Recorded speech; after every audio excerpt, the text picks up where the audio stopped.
بسم اللہ الرحمن الرحیم۔ السلام علیکم۔ چلیے دوستو، آج کی کہانی کا باقاعدہ آغاز کرتے ہیں۔ یہ کہانی ایک ایسی عورت کی ہے جس نے اپنے بچوں کی خاطر ہر طرح کے مسائل کا ڈٹ کر مقابلہ کیا اور زندگی کے کسی موڑ پر بھی صبر اور حوصلے کا دامن نہیں چھوڑا۔ یہ کہانی ہے ایک ایسی ماں کی محنت اور محبت کی جس نے یہ ثابت کر دیا کہ حالات چاہے جیسے بھی ہوں، عورت اس کا مقابلہ کسی مرد کے بغیر بھی کر سکتی ہے۔ آئیے یہ غم بھری کہانی اس عورت کی زبانی ہی سنیے۔ میرا نام روشن آرا ہے۔ پتہ نہیں ماں باپ نے یہ نام کیوں رکھ دیا تھا، کیونکہ نام سے تو میں روشن آرا ہوں، لیکن حقیقت میں روشنی میرے پاس کبھی نہیں آئی۔ میری قسمت میں جتنے غم آئے، کاش وہ کبھی کسی کو نہ ملے۔ زندگی کی کوئی رات اور کوئی دن خوشی سے اور ہنستے ہوئے نہیں گزرا، مگر اتنا ضرور ہے کہ آنے والی کل کے انتظار میں رات کو سوتے وقت تھوڑا مسکرا لیتی تھی کہ کل کا دن شاید کوئی خوشی کی نوید لے آئے۔ میری شادی 20 سال کی عمر میں ہی ہو گئی تھی۔ شادی کے چند سال تو بہت اچھے گزرے، شوہر بھی اچھے اور ہمیشہ مسکرانے والے تھے۔ اپنی زندگی میں انہوں نے مجھے کوئی غم نہیں دیا، کماتے بھی زیادہ نہیں تھے، پر پھر بھی دن اچھے گزر رہے تھے۔ مگر تیسرے بچے کی پیدائش کے ایک ہفتے بعد ہی مجھے یہ خبر ملی کہ میرے شوہر کی ایک حادثے میں موت ہو گئی ہے اور میں بیوہ ہو گئی ہوں۔ میری تو دنیا ہی اجڑ گئی تھی۔ کئی دنوں تک تو مجھے کوئی ہوش ہی نہیں تھا، مگر 1 مہینے کے بعد میں کچھ سنبھلی تو میری ساس اور میرے دیور نے کمرے میں آ کر کہا، دیکھو اب تمہارا شوہر تو چلا گیا ہے اور یہاں کمانے والا بھی اب تمہارا ایک دیور ہی ہے، سسر بھی چل پھر نہیں سکتے اور اب کوئی اور آسرا بھی نہیں، تو جو تمہیں اپنے ساتھ رکھ سکیں، لہٰذا بہتر یہ ہوگا کہ تم اپنے گھر چلی جاؤ اور چاہو تو اپنے بچوں کو بھی ساتھ لے جاؤ، اور اگر دوسری شادی کرنا چاہو اور رکاوٹ ہو تو بچوں کو ہمارے پاس بھیج دینا۔ مجھے یہ سن کر بہت حیرت ہوئی کہ اب یہ لوگ بھی میرا بوجھ نہیں اٹھا سکتے، تو میں نے ان سے کہا کہ ماں، اس گھر میں تو میرے شوہر کی یادیں ہیں، اور ویسے بھی میں آپ پر بوجھ نہیں بنوں گی، کیونکہ میں سلائی کڑھائی تو جانتی ہوں، محنت کر کے اپنا اور اپنے بچوں کا پیٹ پال لوں گی۔ آپ صرف مجھے اس گھر میں رہنے دیں۔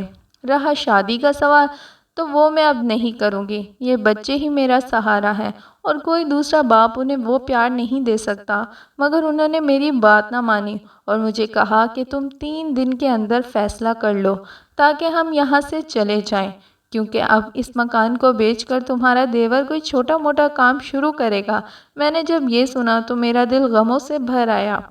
تب میں نے کہا، ٹھیک ہے، جب آپ مجھے رکھنا ہی نہیں چاہتے تو میں 3 دن رک کر بھی کیا کروں؟ لہٰذا میں نے اگلے دن ہی گھر چھوڑ دیا اور اپنی ماں کے گھر آ گئی۔ میں ماں کے گھر میں کچھ ہی دنوں رہی تھی کہ بھابھیوں نے میرے بھائیوں کے کان بھرنے شروع کر دیے کہ روشن آرا کے بچے ہمارے بچوں کو مارتے ہیں، انہیں کھیلنے نہیں دیتے۔ حالانکہ میں اپنے بچوں کو اپنے کمرے میں ہی بند رکھتی تھی، نہ تو ان کو میرا کوئی بھائی کھیلنے کے لیے باہر لے جاتا، بس یہ بیچارے آپس میں ہی کھیل کر کمرے میں ہی سو جاتے تھے۔ آہستہ آہستہ میں نے کچھ زیور بیچ کر ایک سلائی مشین لی اور محلے سے سلائی کا کام منگوانا شروع کر دیا۔ اللہ کی رحمت سے میرا کام لوگوں کو پسند آ گیا۔ اب میں نے اپنے بچوں کے محلے کے ایک اسکول میں داخلہ کرا دیا اور خود انہیں چھوڑنے بھی جاتی اور لینے بھی۔ پتہ نہیں یہ عورت ہی عورت کی دشمن کیوں ہوتی ہے۔ میری بھابھیوں کو میرا اس گھر میں رہنا پسند ہی نہیں تھا، اس لیے وہ میری بوڑھی ماں جو ہر وقت میرے غم میں نڈھال رہتی تھی، اسے بھڑکاتی رہتی کہ کوئی غریب سا رنڈوا دیکھ کر اس کی شادی کر دو اور اسے رخصت کرو، ورنہ اس کی عمر کیسے کٹے گی اور اس کے بھائی اسے کب تک سنبھالیں گے، اور ویسے بھی اب ہمارے بچے بڑے ہو رہے ہیں، گھر میں جگہ تنگ پڑ جائے گی، اور اگر کوئی اس کے بچوں کو لینے کے لیے تیار نہ ہو تو ایک ایک کر کے کسی بے اولاد کو دے دیں، پل جائیں گے۔ لیکن ان ظالم بھائیوں کو یہ خیال نہ آیا کہ ان بچوں کی خاطر میں نے اپنا سسرال چھوڑا تھا اور شادی نہ کرنے کا ارادہ کر لیا، تو کیا میں ان بچوں کے بغیر رہ سکتی ہوں؟ کیا کوئی بھی ماں اپنے بچوں کے بغیر جی سکتی ہے؟ شاید ایسا تو کوئی جانور بھی نہ کر سکے۔ اس رات میں سو نہ سکی اور اگلے دن اپنی کچھ چیزیں اور ایک چوڑی جو میرے شوہر کی آخری نشانی تھی بیچ کر میں نے گلی میں ہی ایک 2 کمروں کا مکان کرائے پر لیا اور وہاں اپنے بچوں کے ساتھ رہنے لگی۔ اب خرچے بھی بڑھ گئے تھے، اس لیے مجھے سلائی کا کام بھی بڑھانا تھا۔ اس سب میں میری ایک دوست نے میری بہت مدد کی اور اپنی ماں سے کہہ کر اس نے مجھے ایک بوتیک کی مالکن سے ملوایا۔ اسے میرا کام پسند آ گیا تھا اور وہ مجھے ہر مہینے اتنا کام دینے لگی کہ میں اپنا گزارا کرنے لگی۔ اس کے باوجود میرے بچوں کو بہت محرومیوں کا سامنا کرنا پڑا۔ اس دوران میرے بھائیوں نے میری خبر تو کیا لینی تھی، وہ میری ماں سے بھی تنگ آ گئے تھے، اس لیے میں اپنی بیمار ماں کو بھی اپنے گھر میں لے آئی تھی۔ بوتیک کی مالکن جس سے میں کام لیتی تھی، اس نے مجھے کہا کہ اگر میں تمہیں ایک چھوٹی سی فیکٹری لگا دوں تو کیا تم یہ کام سنبھال لو گی؟ میں نے کہا کیوں نہیں، لہٰذا اس نے گھر میں ہی مجھے کچھ مشینیں لگوا دی اور کہا کہ اب تو مجھے میرا آرڈر پورا کروا دیا کرنا۔ میں یہ کام خوش اسلوبی سے سر انجام دیتی آئی۔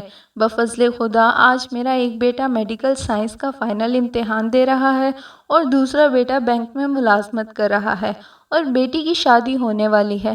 میرے بیٹے کہتے ہیں کہ ماں اب یہ کام چھوڑ دو، لیکن میں یہ کام نہیں چھوڑوں گی جب تک مجھ میں ہمت ہے۔ اپنے لیے کچھ رقم اور کفن خرید رکھا ہے، نہ جانے میری ماں کی طرح کب میرے بچوں پر بوجھ بن جاؤں۔ آج میری ماں زندہ نہیں ہے اور اب مجھے بھی مر جانا ہے، لیکن خدا کا شکر ہے کہ میرے بچے نمازی ہیں اور میرا بہت احترام کرتے ہیں۔ بس میرا دوسری عورتوں کے لیے یہی پیغام ہے کہ وہ کبھی بھی کسی موڑ پر ہمت نہ ہاریں اور کوشش کرتی رہیں، کیونکہ ہمت کرنے والوں کا ساتھ خدا ضرور دیتا ہے۔